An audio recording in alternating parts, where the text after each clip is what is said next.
ಇಷ್ಟು ತೆಳ್ಳಿಗೆ ಬರಬೇಕು ಚಪಾತಿ. ಅಲ್ಟಿಮೇಟ್ ಆಗಿರುತ್ತೆ ಗ್ರೇವಿ ಮಾತ್ರ. 2 ದಿನ ಇಟ್ಟರು ಕೂಡ ಹಳಸಲ್ಲ, ಅಷ್ಟು ಚೆನ್ನಾಗಿರುತ್ತೆ. ವಾವ್, ಸೂಪರ್ ಆಗಿದೆ ಗ್ರೇವಿ. ನಮ್ಮ ಮನೇಲಿ 2 ರೆಸಿಪಿ ಶೂಟ್ ಆಗ್ತಾ ಇದೆ ಗಾಯ್ಸ್, ಅದಕ್ಕೆ ಸೇಮ್ ಡ್ರೆಸ್ಸಲ್ಲಿ ಇದ್ದಾರೆ ನಮ್ಮಮ್ಮ. ಅದಕ್ಕೂ ಡ್ರೆಸ್ ಚೇಂಜ್ ಮಾಡಬೇಕಾ? ಅಯ್ಯೋ ಏನೋ ಒಂದು. ಓಕೆ, ಏನಮ್ಮ ನೆಕ್ಸ್ಟ್ ರೆಸಿಪಿ? ಎಲ್ಲರೂ ತುಂಬ ಕೇಳ್ಕೊತಾ ಇದ್ರಿ ಇದೊಂದು ಸ್ಪೆಷಲ್ ಮಾಡಿ ಅಂತ. ಬೆಂಡೆಕಾಯಿ ಗ್ರೇವಿ ನಮ್ಮನೆ ಸ್ಪೆಷಲ್ಲು, ಜೊತೆಗೆ ಚಪಾತಿ ಹಿಟ್ಟನ್ನ ಕಲಸೋದು ಹೇಗೆ ಅಂತ ಹೇಳ್ಕೊಡ್ತೀನಿ. 2 ದಿನ ಇಟ್ಟರು ಕಲ್ ಥರ ಆಗಲ್ಲ, ಕೆಲವರು ಮಾಡ್ತಾನೆ ಬೇಯಿಸ್ತಾನೆ ಕಲ್ಲಾಗಿ ಹೋಗುತ್ತೆ, ಒಂಥರ ಗಟ್ಟಿ ಆಗ್ಬಿಡುತ್ತೆ. ಕಲ್ಲು ಅಂತಲ್ಲ, ಚಪಾತಿ ಮಾಡಬೇಕಾದ್ರೆ ಸೀದ್ದಂಗೆ ಆಗ್ಬಿಡುತ್ತೆ, ಸಾಫ್ಟ್ ಇರೋದಿಲ್ಲ, ಬಾಯೆಲ್ಲ ನೋವು ಬರುತ್ತೆ, ತಿನ್ನೋಕ್ಕಾಗಲ್ಲ. ತುಂಬ ಈಸಿ ಕೆಲಸ. ಸಾಫ್ಟಾಗಿ ಚಪಾತಿ ಮಾಡಿದ್ರೆ 2 ದಿನ ಆದರೂ ಏನೂ ಅಲ್ಲಾಡಲ್ಲ, ಅವು ಅಷ್ಟು ಸಾಫ್ಟಾಗಿರುತ್ತೆ. ಆ ಥರ ಚಪಾತಿ ಮಾಡೋದನ್ನ ತೋರಿಸ್ಕೊಡ್ತೀನಿ. ಜೊತೆಗೆ ಒಳ್ಳೆ ಕಾಂಬಿನೇಷನ್ನು ಬೆಂಡೆಕಾಯಿ ಗೊಜ್ಜು. ಬೆಂಡೆಕಾಯಿ ಗೊಜ್ಜಿಗೆ ಬೆಂಡೆಕಾಯಿನ ಹೆಚ್ಕೋತಾ ಇದ್ದಾರೆ. ಈ ಬೆಂಡೆಕಾಯಿ ಗೊಜ್ಜಿಗೆ ದೊಡ್ಡದಾಗಿ ಹೆಚ್ಕೋಬೇಕು. ಹೌದು, ಇದಕ್ಕೆ ಅನ್ನಕ್ಕೆ, ಚಪಾತಿ, ದೋಸೆ ಎಲ್ಲದಕ್ಕೂ ಚೆನ್ನಾಗಿರುತ್ತೆ. ತೀರಾ ಸಣ್ಣಗೆ ಮಾಡಿಬಿಟ್ರೆ ಪಲ್ಯಕ್ಕಾಗುತ್ತೆ. ಪಲ್ಯ ಮಾಡ್ತಾಯಿಲ್ಲ ನಾನು, ಹಾಗಾಗಿ ಇದನ್ನು ಹೆಚ್ಚಬೇಕಾದ್ರೆ ಭಾರಿ ಹುಷಾರಾಗೆ ಹೆಚ್ಚಬೇಕು. ನೋಡ್ಬೇಕು ಇದನ್ನು ಒಂದೊಂದು ಟ್ರಿಪ್ಪುನೂ, ಇಲ್ಲ ಅಂದರೆ ಸ್ವಲ್ಪ ಹುಳಗಳಿರುತ್ತೆ. ಶುದ್ಧವಾಗಿ ಹೆಚ್ಚಬೇಕು, ಇದನ್ನು ನೋಡಿಕೊಂಡು. ಭಾರಿ ರುಚಿ ಇದೆ, ಅಷ್ಟೇ ಕಷ್ಟ ಕೆಲಸ. ಅದಕ್ಕೆ ಹೆಣ್ಮಕ್ಳು ಈ ಬೆಂಡೆಕಾಯಿ ತಗೋಬೇಕಾದ್ರೆ ಹೆಂಗೆ ಮಾಡ್ತಾರೆ ಗೊತ್ತಾ, ಎಲ್ಲ ತಳ್ಳಗಡಿಲು ಹಿಂಗೆ ಮಾಡಿ ಅಷ್ಟು ಇಟ್ಟಿರ್ತಾರೆ. ಹೆಣ್ಮಕ್ಳು ತೊಗೋಬೇಕಾದ್ರೆ ಭಾರಿ ನಾಜೂಕು. ಇಂಥ ವಿಷಯದಲ್ಲೆಲ್ಲ ತರಕಾರಿ ತೊಗೊಳ್ಬೇಕಾದ್ರೆ ಸಾಫ್ಟಾಗಿ ಟಕ್ ಅಂದರೆ ಮಾತ್ರ ಎಳೆಯಾಗಿರುತ್ತೆ. ಇಲ್ಲಾಂದರೆ ಬಡ್ಡಂತ ಸೌಂಡ್ ಬಂದರೆ, ಇಲ್ಲ ಮುರಿಯೋಕ್ಕೆ ಆಗಲ್ಲ ಅಂದರೆ ಅದು ಬೆಂಡಾಗಿದೆ, ಬಲ್ತೋಗಿದೆ, ಅದನ್ನು ಬೀಜಕ್ಕೆ ರೆಡಿ ಅಂತ ನೋಡಿ. ಇನ್ನೇನು ಇವಾಗ ಬೆಂಡೆಕಾಯಲ್ಲಿ ಸ್ಕೂಲಲ್ಲಿದ್ದಾಗ ಪೇಂಟಿಂಗ್ ಮಾಡಿದ್ವಿ, ಈ ಫ್ಲವರ್ ಡಿಸೈನ್ ಬರ್ತದೆ ಅಂತ. ಹಿಂಗೆ ಪೇಂಟ್ ಅದ್ಬಿಟ್ಟು ಹಿಂಗೆ ಬುಕ್ಕಲ್ಲಿ ಡ್ರಾಯಿಂಗ್ ಮಾಡ್ಕೊಂಡು ಹೋಗ್ತಿದ್ವಿ. ಬೆಂಡೆಕಾಯಿ ಎಲ್ಲ ಏಜ್ ಅವ್ರಿಗೂ ತುಂಬ ಒಳ್ಳೆಯದು. ಜೊತೆಗೆ ಜಾಯಿಂಟ್ಸ್ ಪೇನ್ ಇದೆ ಅಂತಾರಲ್ಲ, ಅಂಥವ್ರಿಗೆ ಮನೆ ಮದ್ದು ಅಂದರೆ 100% ಕರೆಕ್ಟ್ ಅಂತ ಹೇಳ್ಬೋದು. ಯಾಕೆಂದರೆ ಇದರಲ್ಲಿ ನಾರಿನಂಶ ಇದೆ, ಎಣ್ಣೆ ಅಂಶ ಇದೆ, ಒಂಥರ ಹಿಂಗೆ ನಾರು ಬರುತ್ತೆ ನೋಡಿ, ಆ ಅಂಶ ಇರೋದರಿಂದ ನಮ್ಮ ಜಾಯಿಂಟ್ಸ್ ಪೇನ್ಗೆ ತುಂಬ ಒಳ್ಳೆಯದು. ಇದನ್ನು ಹಂಗೇ ನಾವು ಅಡುಗೆ ಮಾಡಬೇಕಾದಾಗ ಅದನ್ನು ಹಂಗೆ ಪ್ರೊಟೆಕ್ಟ್ ಮಾಡ್ಕೋಬೇಕು. ಬಸಿಯೋದು, ನೀರು ಹಾಕಿ ಅದೆಲ್ಲ ಮಾಡಲೇಬಾರ್ದು. ಇದನ್ನು ಅಂಟಂಟು ಬರದೆ ಹಿಂಗೆ ಜಲ್ಲಿ ಥರ ಬರುತ್ತಲ್ಲ, ಬರದೆ ಕಂಟ್ರೋಲ್ ಮಾಡಿ ಹೇಗೆ ಫ್ರೈ ಮಾಡೋದು ಅಂತಲೂ ಹೇಳ್ಕೊಡ್ತೀನಿ. ಬೆಂಡೆಕಾಯಿ ತುಂಬ ಒಳ್ಳೆಯದು. ವೆರೈಟಿಯಾಗಿ ಹೆಂಗೆ ಬೇಕಾದ್ರೆ ಮಾಡ್ಕೊತೀನಿ. ಫಸ್ಟು ತೊಳೆದು ಈ ಕೆಳಗಡೆ ಇದೆಲ್ಲ ಸ್ವಲ್ಪ ಏನಂತಾರೆ ಗೋಣಿಚೀಲ ದಾರದ ಥರ ಇರುತ್ತೆ, ಅದು ಕ್ಲೀನ್ ಮಾಡಿ ಬಟ್ಟೆ ತೊಗೊಂಡು ಒರೆಸಿ ಆಮೇಲೆ ಯೂಸ್ ಮಾಡಿ. ಇಲ್ಲಾಂದರೆ ಇದರಲ್ಲಿ ಮಸಿ ಧೂಳು ಜಾಸ್ತಿ ಇರುತ್ತೆ. ಬೆಂಡೆಕಾಯಿ ತೊಳೆಯೋದನ್ನು ತುಂಬ ನಾಜೂಕಾಗೆ ತೊಳಿಬೇಕು. ಕುಕ್ಕರಲ್ಲಿ ಹಿಂಗೆ ಬೆಂಡೆಕಾಯಿ ನಮ್ಮಮ್ಮ ಎಸ್ತಾರೆ, ಹಿಂಗೆ ಎತ್ಕೊಂಡು ಕೋತಿ ಚೇಷ್ಟೆ ಮಾಡ್ತಾಯಿದ್ವಿ. ನಮ್ಮಮ್ಮ ನೆನಪಾದ್ರು. ಇದು ನಮ್ಮಮ್ಮನಿಗೆ ಡೆಡಿಕೇಶನ್ನು. ಅಮ್ಮ ನೋಡಮ್ಮ, ನಿನ್ನ ಮಕ್ಕಳನ್ನ ಚಿಕ್ಕದಾಗಿ ಆಡ್ತಾಯಿದ್ದಾರೆ.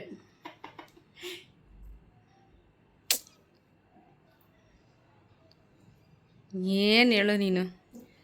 ಇದು ತುಂಬ ಒಳ್ಳೆ ಥೆರಪಿ. ಆ್ಯಕ್ಚುಲಿ ನಾವು ಸುಮ್ಮನೆ ಮಕ್ಕಳಾಟ ಆಡ್ಕೊಂಡಿರ್ತಿದ್ವಿ ಚಿಕ್ಕವರಲ್ಲಿ.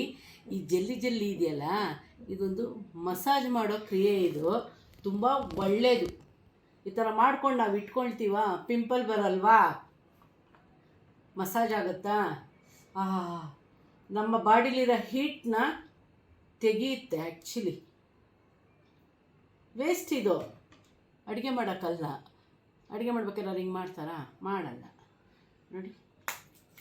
ಹಿಂಗೆ ಹಾಕ್ಕೊಂಡು ಹಿಂಗೆ ಬರಲ್ವೇ ಏನೋ ಒಂದು ಆಟ ಆಡ್ಕೊಂಡು ಇರೋದು ಹಿಂಗೆ. ನನ್ನ ಮಕ್ಕಳು ನೋಡ್ಬೇಕು ಇವಾಗ ನನ್ನ, ಅಮ್ಮ ಗುಮ್ಮ ಆಗೋಳೆ ಅಂತ ಓಡೋಗ್ತಾರೆ. ತಿರುಗಿಸೋ ಮಕನಿ ಕಡೆ.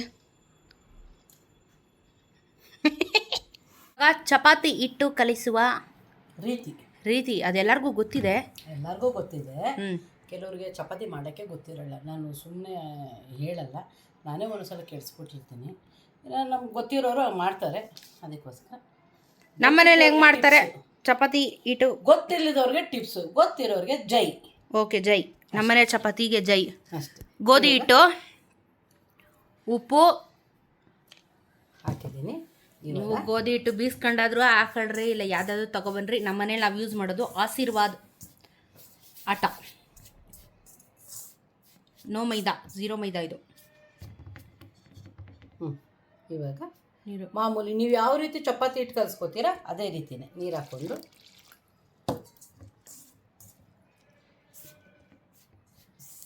ಚೆನ್ನಾಗಿ ಬರಬೇಕು, ಸಾಫ್ಟಾಗಿ ಬರಬೇಕು ಅಂದರೆ ಒಂದು ಟಿಪ್ಸ್ ಇದೆ, ತೋರಿಸ್ಕೊಡ್ತೀನಿ ಫೈನಲಾಗಿ. ಇವಾಗಲ್ಲ, ಫಸ್ಟ್ ಹಿಟ್ಟು ಕಲಿಸ್ಕೊಬೇಕು. ಒಂದೇ ಸಲ ನೀರು ಹಾಕೋಬಾರ್ದು, ಮೆತ್ತಗಾಗ್ಬಿಟ್ರೆ ಕಷ್ಟ ಆಗುತ್ತೆ, ನೋಡಿಕೊಂಡು ಮಾಡೋದು. ಹಿಟ್ಟನ್ನ ಕಲಿಸ್ಕೊಂಡಿದ್ದೀನಿ, ಚೆನ್ನಾಗಿ ಬರಬೇಕು. ಪೂರಿ ಆಗಲಿ ಚಪಾತಿಗಾಗಲಿ ನಾವು ಮೈದಾ ಹಿಟ್ಟು ಯೂಸ್ ಮಾಡಲ್ಲ, ಹಾಗಾಗಿ ಪೂರಿಗಾಗಲಿ ಚಪಾತಿಗೂ ನೋಡಿ ಒಂದು 4 ಸ್ಪೂನು ಫುಲ್ ಎಣ್ಣೆನ ಚೆನ್ನಾಗಿ ಕಾಯಿಸಿ ತೊಗೊಂಡು ಬಂದಿದ್ದೀನಿ. ಹಾಕ್ತೀನಿ ಇದ್ರ ಮೇಲೆ ನೋಡಿ, ಬಿಸಿ ಎಣ್ಣೆ. ಸ್ವಲ್ಪ ತಣ್ಣಗಾಗಲಿ ಅಂತ ಅಂದ್ಬಿಟ್ಟು ಇಟ್ಟಿದ್ದೀನಿ, ನನ್ನ ಕೈ ಸುಟ್ಟೋಗ್ಬಿಡುತ್ತೆ ಆಮೇಲೆ. ಚೆನ್ನಾಗಿ ಕಾಯಿಸ್ಕೊಂಡು ಬೆಚ್ಚಗಿದೆ. ಇವಾಗ ಕಲಿಸ್ತೀನಿ ನೋಡಿ. ಕಲಿಸಿದ ತಕ್ಷಣ ಸಾಫ್ಟಾಗಿ ಬರುತ್ತೆ, ಪೂರಿಗೂ ಚೆಂದ, ಚಪಾತಿಗೂ ಚೆಂದ. ಇವಾಗ ಇದು ಎಷ್ಟು ಅವರ್ ಎತ್ತಿಡ್ಬೇಕು? ಹಿಂಗೆ ಒಂದು 1/4 ಗಂಟೆ ಬೇಕೇ ಬೇಕು, ಹೊಂದ್ಕೋಬೇಕು ಬಿಸಿ ಎಣ್ಣೆಗೆ. ಇವಾಗ ಹಾಕಿದ್ದೀವಲ್ಲ, ನಾದ್ಬಿಟ್ಟು ಮುಚ್ಚಿಟ್ಬಿಡ್ಬೇಕು. ಇವಾಗ ಮುಚ್ಚಿಟ್ಬಿಟ್ಟು ಬಿಡೋಣ. ಚಪಾತಿ ಹಿಟ್ಟು ಕಲಿಸುವುದು ನಮ್ಮಮ್ಮಂದು ಒಂದು ಎಣ್ಣೆ ಹಾಕೋದು ಒಂದು ಟಿಪ್ಸು. ಇನ್ನೂ ಒಂದು ಟಿಪ್ಸ್ ಇದೆ, ನೀರು ಬದಲು ಬಿಸಿ ಹಾಲಲ್ಲಿ ಕಲಿಸ್ಬೋದು, ಅದು ಟೇಸ್ಟ್ ತುಂಬ ಚೆನ್ನಾಗಿರುತ್ತೆ. ಯಾವ್ದು ಬೇಕಾದ್ರೆ ಯೂಸ್ ಮಾಡಿ. ಏನೇನೆಲ್ಲ ಇಂಗ್ರೀಡಿಯೆಂಟ್ಸ್ ಬೇಕು ಅಂತ ಹೇಳ್ಬಿಡ್ತೀನಿ. ಸೊ ಬೆಂಡೆಕಾಯಿ ರೆಡಿ ಇದೆ, ಅದು ಹುರಿಯೋದನ್ನ ಆಮೇಲೆ ತೋರಿಸ್ತಾರೆ. ಕೊತ್ತಂಬರಿ, ಕರಿಬೇವು, ಹೇಳಮ್ಮ, ಧನಿಯಾ, ಮೆಣಸು ಸಮ ತೊಗೋಬೇಕು. ಯಾವಾಗಲೂ ಧನಿಯಾ ಇವೆರಡೂ ತೊಗೊಂಡ್ರೆ ಇದರಲ್ಲಿ ಅರ್ಧ ಭಾಗ ಮಾತ್ರ ಜೀರಿಗೆ ತೊಗೋಬೇಕು. ಜಾಸ್ತಿ ತೊಗೊಂಡ್ರೆ ಕಹಿ ಬರುತ್ತೆ. ಯಾವಾಗಲೂ ಏನೇ ಹುಳಿ ಪುಡಿ ಆಗಲಿ, ನೀವು ಯಾವುದೇ ಪುಡಿ ಮಾಡ್ಕೊಂಡಾಗ ಜೀರಿಗೆನ ಕಡಿಮೆ ಹಾಕೋಬೇಕು. ಟೇಸ್ಟು ಜಾಸ್ತಿ ಧನಿಯಾ ಕಾಳ್ದು ಬರುತ್ತೆ, ಮೆಣಸದು ಬರುತ್ತೆ. 1/4 ಸ್ಪೂನು ಗಸಗಸೆ, ಹಸಿ ಈರುಳ್ಳಿ ತೊಗೊಳ್ತಾ ಇದ್ದೀನಿ, ಪುಟ್ಟದು 2 ತೊಗೊಂಡಿದ್ದೀನಿ, ತೆಂಗಿನಕಾಯಿ, ಇಂಗು, ಅರಿಶಿನ. ಹೌದು, ಇಂಗು, ಅರಿಶಿನ, ತೆಂಗಿನಕಾಯಿ, ಅಚ್ಕಾರ, ಉಪ್ಪು, ಟೊಮೊಟೊ, ಹುಣಸೆ ಹಣ್ಣು.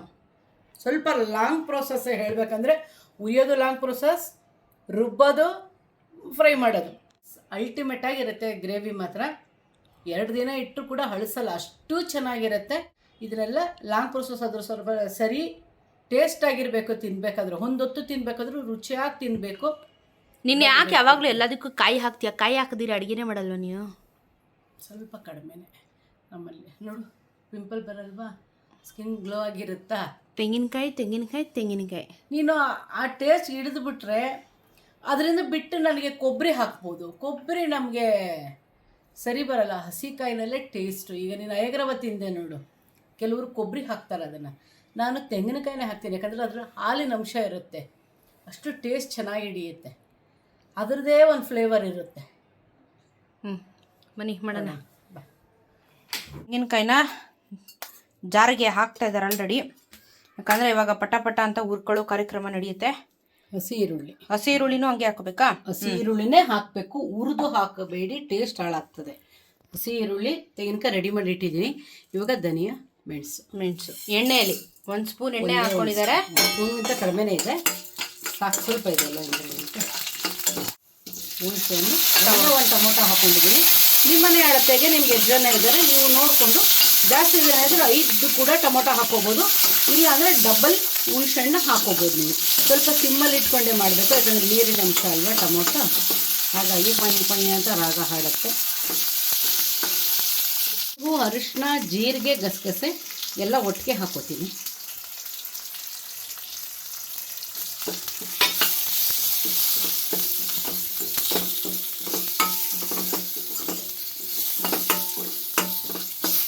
ಈಗ ಹುಣಸೆಹಣ್ಣು ಉಂಡೆನ ದಪ್ಪಕ್ಕೆ ಹಾಕಿದೆಯಲ್ಲ, ರುಬ್ಬುತ್ತಾ? ಅದು ಸಾಫ್ಟ್ ಆಗಿದೆಯಲ್ಲ ಹುಣಸೆಹಣ್ಣು, ಕ್ಲೀನ್ ರುಬ್ಕೊಳ್ಳುತ್ತಾ ನೀಟಾಗಿ?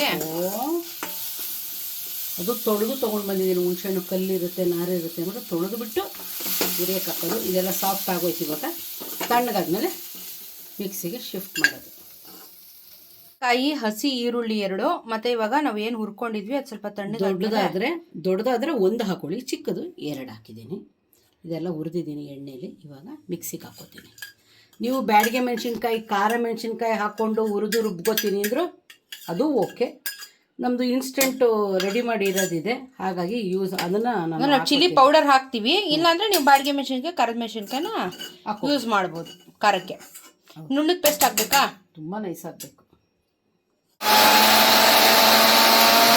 ತರಿನಾ ನುಣ್ಣಕ್ಕಾಗಿದೆ ಫುಲ್ ನುಣ್ಣಕ್ಕಾಗಿದೆ. ಬೆಂಡೆಕಾಯಿ ಫ್ರೈ ಮಾಡ್ಕೋತಾ ಇದ್ದಾರೆ ಇವಾಗ. ಬೆಂಡೆಕಾಯಿ ಫ್ರೈನ ಬಾಂಡ್ಲಿಲಿ ಮಾಡಬೇಡಿ, ದಯವಿಟ್ಟು ಮಾಡಬೇಡಿ. ತಳ ಹಿಡಿಯುತ್ತೆ ಬಾಂಡ್ಲಿ. ಇನ್ನೂ ಒಂದು ಬೆಂಡೆಕಾಯಿ ಸೀಯುತ್ತೆ. ಹಾಗಾಗಿ ತಿಕ್ಕಾಗಿರೋ ತವದಲ್ಲಿ ಮಾಡಿ, ಇಲ್ಲಾಂದ್ರೆ ಹಳೆಯ ಕಾಲದಲ್ಲಿ ದಪ್ಪ ಹಂಚ್ ಇರುತ್ತಲ್ಲ ಅದರಲ್ಲೂ ಫ್ರೈ ಮಾಡಿ. ಸಖತ್ತಾಗಿ ಟೇಸ್ಟ್ ಹಿಡಿಯುತ್ತೆ, ಚೆನ್ನಾಗಿ ಫ್ರೈ ಆಗುತ್ತೆ. ಬಾಂಡ್ಲಿನೂ ಇದು ತವನೂ ಹಾಳಾಗಲ್ಲ, ಬೆಂಡೆಕಾಯಿನೂ ವೇಸ್ಟ್ ಆಗಲ್ಲ, ನೀಟಾಗಿ ಫ್ರೈ ಆಗುತ್ತೆ ಸಮವಾಗಿ.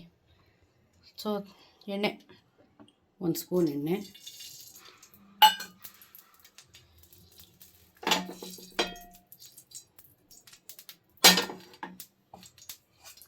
ಈಗ ಉದ್ದುದಕ್ಕೆ ಹೆಚ್ಕೊಂಡಿದ್ದು ಬೆಂಡೆಕಾಯಿ,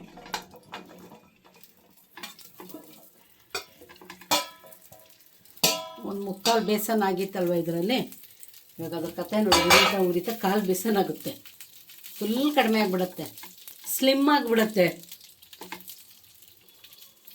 ಒಂದು 10 ನಿಮಿಷ ಆದರೂ ಉರಿಬೇಕಾ ನಮ್ಮ ಇದನ್ನು? ಹೌದು, ಅದೇ ಹೇಳೋದು, ತಿನ್ನೋದಕ್ಕೆ ರುಚಿ, ಕೆಲಸ ಜಾಸ್ತಿ ಅಂತ. ಇದ್ರ ಮೇಲೆ ಉಪ್ಪೆಲ್ಲ ಉದುರಿಸಲ್ವಾ? ಮಾಡ್ತೀನಿ ಆಮೇಲೆ. ಇದು ಲೋಳೆ ಬರುತ್ತಲ್ಲ, ಲೋಳೆ ಬರದೇ ಇರೋದಕ್ಕೆ ಉಪ್ಪು, ಒಂದು ಅರ್ಧ ನಿಂಬೆ ಹಣ್ಣು ಹಾಕ್ಬಿಟ್ಟು, ಇವಾಗ ಈ ಲೆವೆಲಲ್ಲಿ ಮಾಡಬಾರ್ದು, ಇನ್ನೂ ಒಂದು ಸ್ವಲ್ಪ ಚೆನ್ನಾಗಿ ಒಂದು ಅರ್ಧ ಭಾಗ ಫ್ರೈ ಆಗಿರಬೇಕು. ಆವಾಗ ಇದಕ್ಕೆ ಉಪ್ಪು, ಒಂದು ಅರ್ಧ ನಿಂಬೆಹಣ್ಣು ಹಾಕ್ಬಿಟ್ಟು ಫ್ರೈ ಮಾಡಿ. ಲೋಳೆನೇ ಬರಲ್ಲ, ಅವಾಯ್ಡ್ ಆಗೋಗುತ್ತೆ. ಸೊ ಅದೇ ಬೆಂಡೆಕಾಯಿ ಲೋಳೆ ಬರದೇ ಇಲ್ದಿರೋದಕ್ಕೆ ಟಿಪ್ಸು. ಹೌದು. ಸೊ ಇವಾಗ ಇದು 10 ನಿಮಿಷ ಚೆನ್ನಾಗಿ ಫ್ರೈ ಮಾಡಬೇಕು. ಯಾವಾಗ ಹಾಕಬೇಕು ಅಂತ ನಾನು ತೋರಿಸ್ಕೊಡ್ತೀನಿ. ನಿಂಬೆಹಣ್ಣು ಉಪ್ಪು ಫಸ್ಟ್ ಇದು ಚೆನ್ನಾಗಿ ಫ್ರೈ ಆಗಲಿ.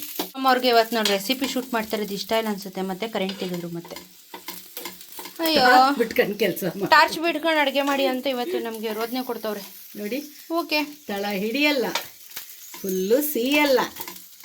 ಇವಾಗ ಉಪ್ಪು ಹಾಕ್ಬಿಟ್ಟು ನಿಂಬೆಹಣ್ಣು ಹಾಕಬೇಕು, ರುಚಿ ಹಿಡಿಯುತ್ತೆ ಚೆನ್ನಾಗಿ.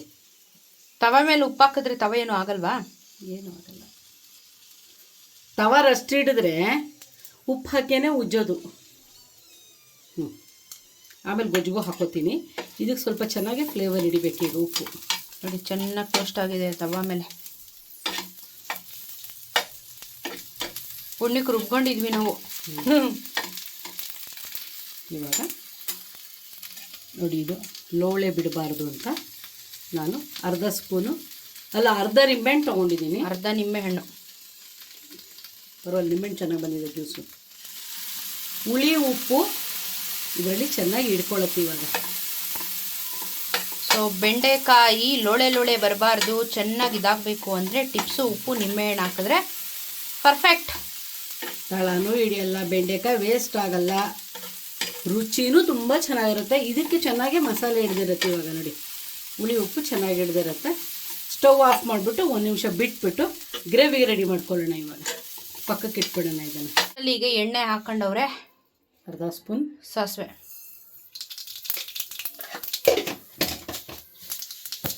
ಈ ಸೆಕೆಯಲ್ಲಿ ಅಪ್ಪ.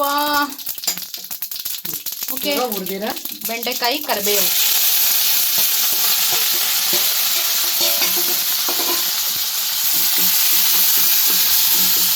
ಇವಾಗ ಈಸಿ 5 ನಿಮಿಷನೂ ಇಲ್ಲ, ಎಲ್ಲ ಇನ್ಸ್ಟೆಂಟ್ ರೆಡಿ ಅಲ್ವ. ಅದಕ್ಕೆ ಇವಾಗ ರುಬ್ಕೊಂಡಿದ್ದು ಮಸಾಲೆ. ಶಾಂತ ರೀತಿಯಲ್ಲಿ ವರ್ತಿಸು ಬೆಂಡೆಕಾಯಿ. 1 ಸ್ಪೂನು, 1 ಸ್ಪೂನ್ 2 ಸ್ಪೂನ್ ಖಾರದ ಪುಡಿ ಅದೇ ಅದಲ್ಲಿ. ಇಲ್ಲ ಮಕ್ಕ ಕಡಿಮೆ ಮಾಡ್ತೀನಿ ನೋಡಿ. ಖಾರ ಎಷ್ಟು ಬೇಕೋ ಅಷ್ಟು ಖಾರದ ಪುಡಿ, ನೀರು ರುಬ್ಬಿರೋದು ವೇಸ್ಟ್ ಮಾಡೋಂಗಿಲ್ಲ. Okay, putting water. ಮಸಾಲದೇ ಇದು ನೀರು.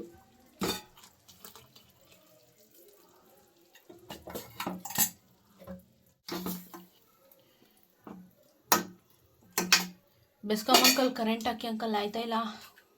ಸೂರ್ಯ ಬೇರೆ ಉರಿಸ್ತಾವನೆ ಇಲ್ಲಿ. ಅಯ್ಯೋ ಉಪ್ಪು. ಇವಾಗ ಇದು ಚೆನ್ನಾಗಿ ಕುದಿ ಬರಬೇಕು. ಚೂರು ಅರಿಶಿನ, ಸ್ವಲ್ಪ ಚೂರು ಬೆಲ್ಲ ಅಷ್ಟೇ. ಸಖತ್ತು ಫ್ಲೇವರ್ ಚೆನ್ನಾಗಿ ಕೊಡುತ್ತೆ ಬೆಲ್ಲ. ಸ್ವಲ್ಪ ಹಾಕಬೇಕು, ಜಾಸ್ತಿ ಹಾಕಬಾರ್ದು. ಇವಾಗ ಕೊತ್ತಂಬರಿ ಸೊಪ್ಪು,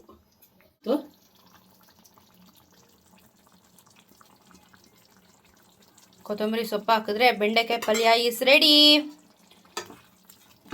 ಒಂಚೂರು ಅದು ಹಸಿ ವಾಸನೆ ಹೋಗೋವರೆಗೂ ಒಂಚೂರು ಕುದಿಸ್ಕೊಳ್ಳಿ.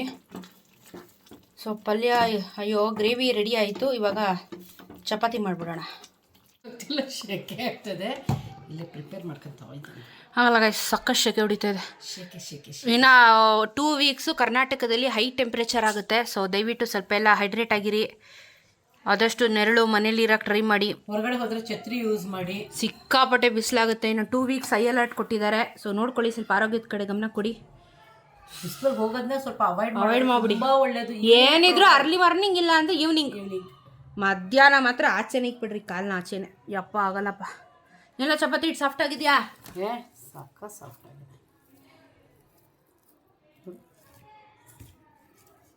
ಸೊ ಅವಾಗ ಚಪಾತಿನ ಲಟ್ಟಿಸೋಕೆ ಕಾರ್ಯಕ್ರಮವನ್ನು ಹಮ್ಮಿಕೊಳ್ಳುತ್ತಾರೆ ಶೆಕೆಯಲ್ಲಿ ಪಾಪ.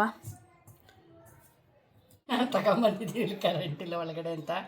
ಈ ಥರ ತಿಕ್ಕಾಗಿದ್ದಷ್ಟು ಈ ಥರದಲ್ಲೇ ಮಾಡಬೇಕು. ಹಳೆ ಕಾಲದಲ್ಲಿ ಕಬ್ಬಣ ತವ ಅಂತ ಹೇಳೋರು. ಅದೇನೇ ತುಂಬ ವರ್ಷದಿದ್ದು ನಮ್ಮನೇದು, ಚೆನ್ನಾಗಿ ಪಳಗಿಸಿದ್ದೀವಿ ಇದನ್ನು. ಇದರಲ್ಲಿ ಚಪಾತಿ ಮಾಡಿದ್ರೆ ಸಿಕ್ಕಾಪಟ್ಟೆ ಸಾಫ್ಟ್ ಇರುತ್ತೆ. 2 ದಿನ ಆದರೂ ಹಾರ್ಡ್ ಆಗೋದೇ ಇಲ್ಲ. ಅಷ್ಟು ಇದು ಲಕ್ಕಿ ತವ ಅಂತ ದಪ್ಪ ಕಬ್ಬಣ. ನೋಡಿ ಎಷ್ಟು ಲೇರ್. ನಾನ್ ಸ್ಟಿಕ್ ತವಾಗಿಂತ ಈ ತರ ಹಳೆ ಕಾಲದ್ದು ತವ ಯೂಸ್ ಮಾಡಿದ್ರೆ ಬೊಂಬಾಟಾಗಿ ಬರುತ್ತೆ. ನಾನ್ ಸ್ಟಿಕ್ ಮಾಡಿದ್ರೆ ಕಲ್ ಥರ ಆಗ್ಬಿಡ್ತದೆ, ಸೀದ್ಕೊಂಡ್ಬಿಡುತ್ತೆ, ಸರಿಯಾಗಿ ಬೇಯಲ್ಲ. ಒಂದು ಕಡೆ ಬೇಯುತ್ತೆ, ಒಂದು ಕಡೆ ಬೇಯಲ್ಲ. ತಿನ್ಬೇಕಾದ್ರೆ ಬಾಯಿಗೆಲ್ಲ ಚುಚ್ಕೊಳ್ಳುತ್ತೆ. ಸಾಫ್ಟ್ ಆಗಿರ್ಬೇಕು ತಿನ್ನಕ್ಕೆ. ಈ ಥರ ದಪ್ಪ ಇದ್ರೆ ಏನು ಗೊತ್ತಾ, ಫಸ್ಟ್ ಹಳೆ ಕಾಲದ ತವ ಇದು. ಕಾಯಿಸ್ಬಿಟ್ಟು ಸಿಮ್ಮಲ್ಲಿ ಇಟ್ಬಿಟ್ಟು ಚಪಾತಿ ಮಾಡಿ ಒಂದು ಮಾಡ್ತಾನೆ ಇರ್ಬೋದು ಇಡೀ ದಿನ, ಏನೂ ಆಗಲ್ಲ. ಅಷ್ಟು ಚೆನ್ನಾಗೇ ಚಪಾತಿ ಬರುತ್ತೆ. Bye guys. ಚೆನ್ನಾಗಿ ಎಣ್ಣೆ ಕುಡಿಸ್ಬೇಕು ಇದಕ್ಕೆ. 1 ಟ್ರಿಪ್ ಅಷ್ಟೇ ಎಣ್ಣೆ ಕುಡಿಸೋದು, ಆಮೇಲೆ ಇಲ್ಲ. ಇವತ್ತು ಸ್ವಲ್ಪ ಎಣ್ಣೆ ಬಳಕೆ ಜಾಸ್ತಿ ಆಗಿದೆ ನಮ್ಮ ಮನೇಲಿ. Chapati is ready. ಯಪ್ಪ, 1 ಚಪಾತಿ ತಿನ್ನೋಕ್ಕೆ ಹೊಟ್ಟೆ ತುಂಬುತ್ತದೆ ನನಗೆ. ಆ ಸೈಜ್ ನೋಡ್ತಾ ಇದ್ರೆ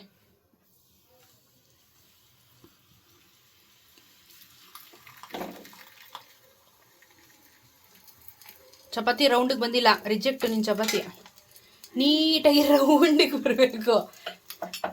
ಅದಕ್ಕೆ ತಪ್ಪಳೆ ದಬ್ಬಾಕ್ಬಿಟ್ಟು ರೌಂಡಿಗೆ ಕಟ್ ಮಾಡಬೇಕು. Best idea. ಚಪಾತಿ ಲಟ್ಸಿ ಹೆಣ್ಮಕ್ಳು ಎಷ್ಟು ಕಷ್ಟಪಡ್ಬೇಕಪ್ಪ ಶೆಕೆಯಲ್ಲಿ ಬೇವರ್ಸ್ಕೊಂಡು. ಅಯ್ಯಪ್ಪ, ನಾವು ಅಷ್ಟೇ ಇಲ್ಲಿ ಬೇವ್ತ್ಕೊಂಡು ವಿಡಿಯೋ ಮಾಡಬೇಕಪ್ಪ, ನಮಗೂ ಕಷ್ಟಪ್ಪ. ಎಡಿಟರು, ಕ್ಯಾಮ್ರಾಮ್ಯಾನು, ಟಾರ್ಚ್ ಹಿಡಿಯೋಳು ನಾನೇ. ಈ ಸಿನಿಮಾದಲ್ಲಿ ಕರೆಂಟ್ ಆಗ್ಬಿಟ್ರೆ ಟಾರ್ಚ್ ಹಿಡ್ಕೊಂಡು ನಿಂತಿರ್ತಾರಲ್ಲ, ಹಂಗೆ ನೀನು ಎಷ್ಟು ಕೆಲಸ ಮಾಡ್ತೀಯ, ಮಲ್ಟಿ ಟ್ಯಾಲೆಂಟೆಡ್ ನೀನು. ನವಕಿ ಮ್ಯಾಮ್ ಚಪಾತಿನ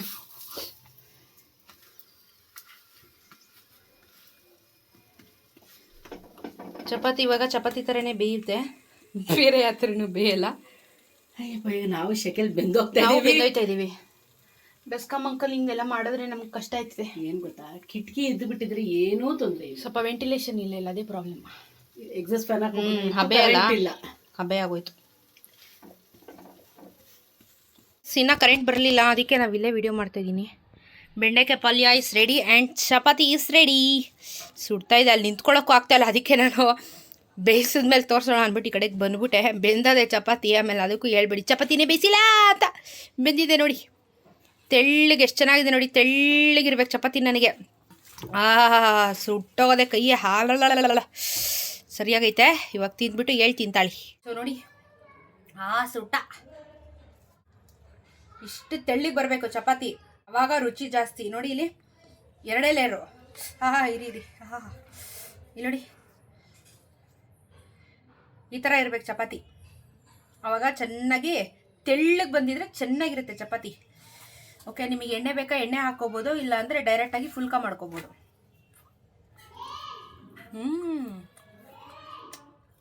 ನಾವು ಸ್ಕೂಲಲ್ಲಿ ಇದ್ದಾಗ ನಮ್ಮ ಚಪಾತಿ ಮಾಡಿಬಿಟ್ಟು ಜಾಮ್ ಹಾಕ್ಬಿಟ್ಟು ಅದಕ್ಕೆ ರೋಲ್ ಮಾಡಿ ಬಾಕ್ಸ್ಗೆ ಹಾಕೊಳ್ತವ್ರು. ಚಪಾತಿ ಜಾಮ್ ಚೆನ್ನಾಗಿರುತ್ತೆ. ಈಗಿನ ಮಕ್ಕಳು ತಿಂತಾರೋ ಗೊತ್ತಿಲ್ಲ ನನಗೆ, ಬಟ್ ಇವತ್ತು ಮನೆ ಚಪಾತಿ ಜಾಮ್ ತಿಂತೀವಿ, ಸಖತ್ತಾಗಿರುತ್ತೆ. ಚಪಾತಿ ಸಖತ್ ಸಾಫ್ಟ್ ಆಗಿದೆ, ತುಂಬ ಚೆನ್ನಾಗಿದೆ. ಈ ಥರ ಟಿಪ್ಸ್ ಹೇಳಿದಾರಲ್ಲ ಅದನ್ನು ಟ್ರೈ ಮಾಡಿ. ಓಕೆ, ಗ್ರೇವಿ ಫಸ್ಟು ಬೆಂಡೆಕಾಯಿ ತಿಂತೀನಿ. ಇಳ್ಕೊಂಡಿದ್ದೀನಿ ಇಲ್ಲೇ ಅಂತ ಹಿಂಗೆ ಕೊಂಡು ತೋರಿಸ್ಬಿಡಾ. ವಾ ವಾ ವಾವ್, ಸೂಪರ್ ಆಗಿದೆ ಗ್ರೇವಿ. ವಾ ಹಂಗೆ ಹಂಗೆ ಬರಬೇಕು, ಲಟ್ಟೆ ಬರಬೇಕು. ಸಖತ್ತಾಗಿ ಬಂದಿದೆ. ಆ ಬೆಂಡೆಕಾಯಿ ತಿನ್ಬೇಕಾದ್ರೆ ತುಂಬ ಅಸ್ಕಸ್ಕು ಪಿಚಿ ಪಿಚಿ ಅಂತಿಲ್ಲ, ಆ್ಯಕ್ಚುಲಿ ಕ್ರಿಸ್ಪಿ ಆಗಿದೆ. ಕೊರ್ಕರ್ ಅನ್ನುತ್ತೆ ತಿಂದೆ. ಈಗ ಗ್ರೇವಿ ಹಾಕೊಂಡಿದ್ದೀನಿ.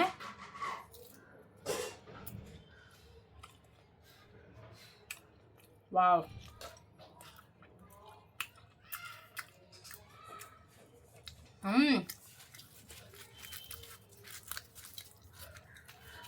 ಸತ್ಯ ಹೇಳ್ತೀನಿ, ಹಶ್ವಾಗಿದ್ರೆ 5 ಚಪಾತಿ ಹೊಡಿಬೋದು.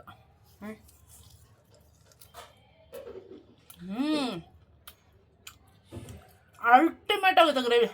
ವಾವ್, ಸುಮಾರು ದಿನ ಆಗುತ್ತೆ ನಾನು ತಿಂದು ಅಷ್ಟೇ.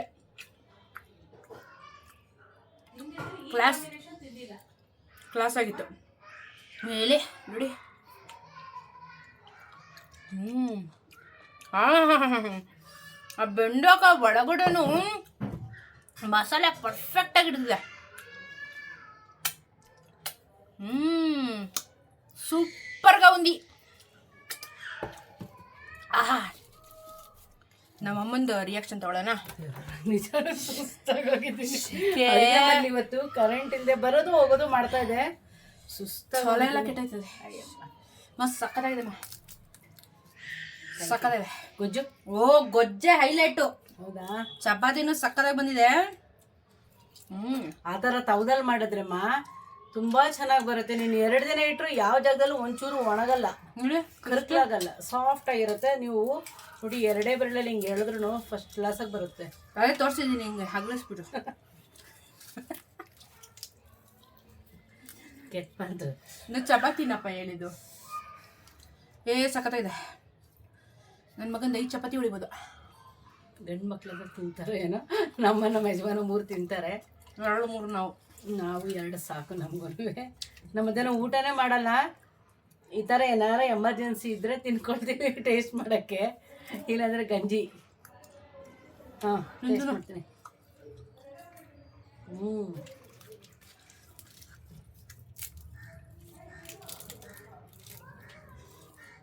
ಸಕ್ಕತ್ತಾಗ ಕಾಂಬಿನೇಷನು, ನೆಕ್ಸ್ಟ್ ಲೆವೆಲ್ ಕಾಂಬಿನೇಷನ್, ತುಂಬ ಚೆನ್ನಾಗಿದೆ.